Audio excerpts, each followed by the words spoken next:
The end of the tax year is fast approaching, and this means it's the last opportunity to exploit the tax advantages of your ISA allowance. ISAs provide a £20,000 tax-free wrapper, meaning you don't pay any tax on the gains or interest you make inside that account. This is a huge advantage as it protects your wealth. And also because we pay so much in tax already, we don't want to give any more to the taxman, especially if we don't have to. And ISAs provide a mechanism to avoid paying unnecessary tax. However, there is a catch here in how you use your ISA allowance, as it works in a way where you either use it or you lose it. It doesn't carry over each tax year, it simply resets back to £20,000 or whatever the amount the government at the time decides each single tax year. Because of this, many of us are in a hurry this time of year, the end of the tax year, end of March, start of April. We're in a hurry to try and put as much of our savings as we can in ISAs.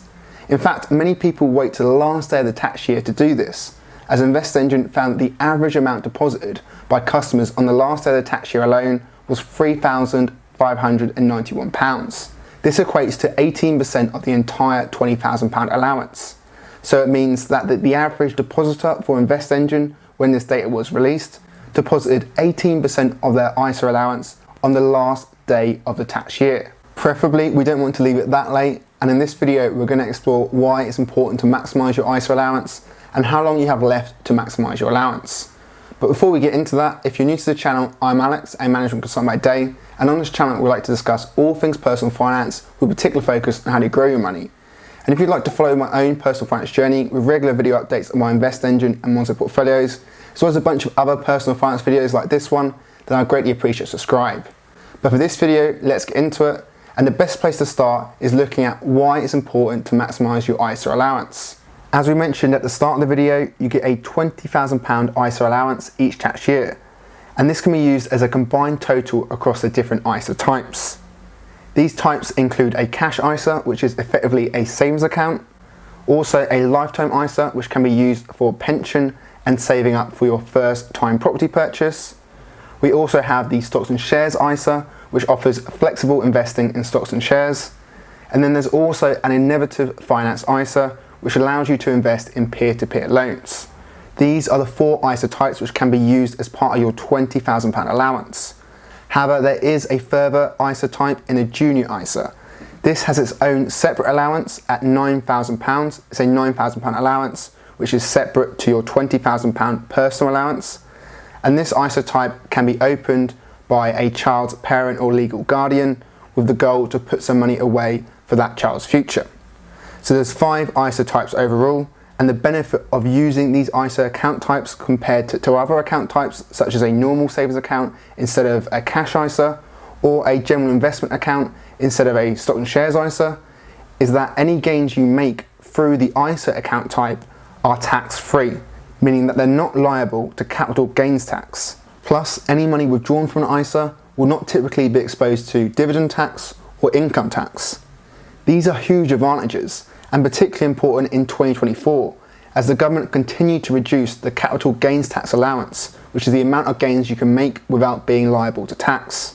In the tax year 2023 to 2024, the capital gains tax allowance was slashed from £12,300 to £6,000, and it's going to drop again in April 2024 to a level of £3,000.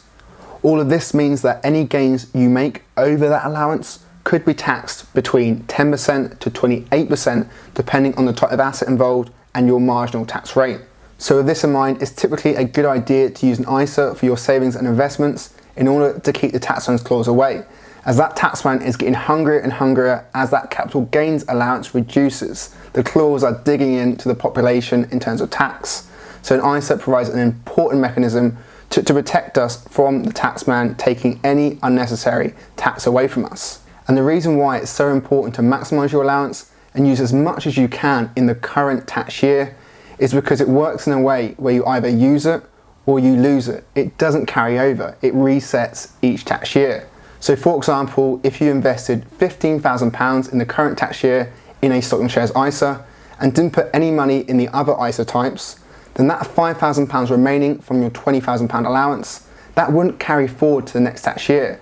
The next tax year you would just get another £20,000 reset at that point, So this is why it's always worth reviewing your investments and savings before the end of every tax year, actually a little bit before the end of each tax year, to make sure you're making the most of your allowance. And hopefully it's now clear why using ISA is a good idea to protect your gains, and why it's a good idea to maximise your allowance, use as much as you can of your allowance as possible. However, there's one particular benefit for one particular ISA we haven't touched on so far, which provides even more reason, even more incentive to make the most of your allowance and use an ISA in this tax year.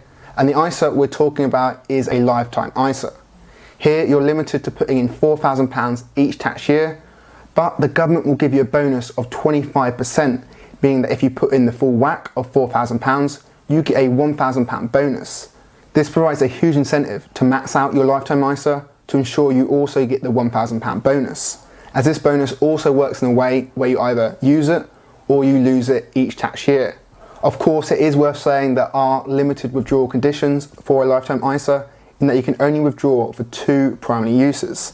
The first being to pay for a first-time property purchase, and the second being for retirement, in that you can withdraw after the age of 60 to help fund your retirement. But if you are saving for either of these uses, then a ISA is the perfect mechanism, as you get a boost on top of your savings. And who doesn't like free money?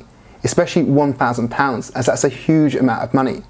If you haven't opened a ISA in the current tax year but want to do so, you still have time to max out your £4,000 allowance, as you could put in the full whack of £4,000 before the end of the tax year and get the full £1,000 bonus in the current tax year as well. So if you're in this boat, I'd recommend that you get moving quickly, but the good news is that there's still time to get your bonus in the current tax year. And the ISA I use and recommend is Moneybox. I have a video review for Moneybox and specifically their lifetime ISA. I'll put in the description below. But that's another video. Let's get back to this one. And now we know why it's a good idea to use an ISA and to maximise your allowance as much as you can each tax year, particularly for those who use a lifetime ISA and are saving up for a property or for retirement, given that £1,000 bonus. We need to now know how long you have left to maximise your ISA in the current tax year. When does the current tax year end? And the deadline for using your ISA allowance in the current tax year is the 5th of April 2024. This is the end of the tax year, and after this date, your allowance of 2023 and 2024 is gone. The new tax year starts literally the day after, on the 6th of April. So if you do plan on making the most of your allowance in the current tax year, be quick. But if you don't make it in time, don't worry too much, as although any unused allowance won't be carried forward to the next tax year, when a new tax year comes, you'll still have the £20,000 allowance. That gets reset, so it's not the end of the world. And it's easy to forget that putting away £20,000 each tax year is a huge amount of money, and you need to be in an incredibly fortunate position to be able to put away £20,000 in investments and savings each tax year. For most of us, this is simply not achievable, especially given the cost of living crisis over the last few years. In fact, half of Brits, 46%, have £1,000 or less in savings, and a quarter of Brits have £200 or less in savings, and 16% of Brits have no savings at all. So this shows that if you're able to put anything in an ISA, you'll still be doing relatively well. And this is the message I want to end this video on. If you're thinking about opening a stocks and shares ISA, then the platform I recommend is Invest Engine, and they still have a great sign-up offer where you can get a bonus of up to £50 when you deposit £100. And I have the sign-up link in the description below where you can go through the process to get that bonus. But for this video, thanks for watching.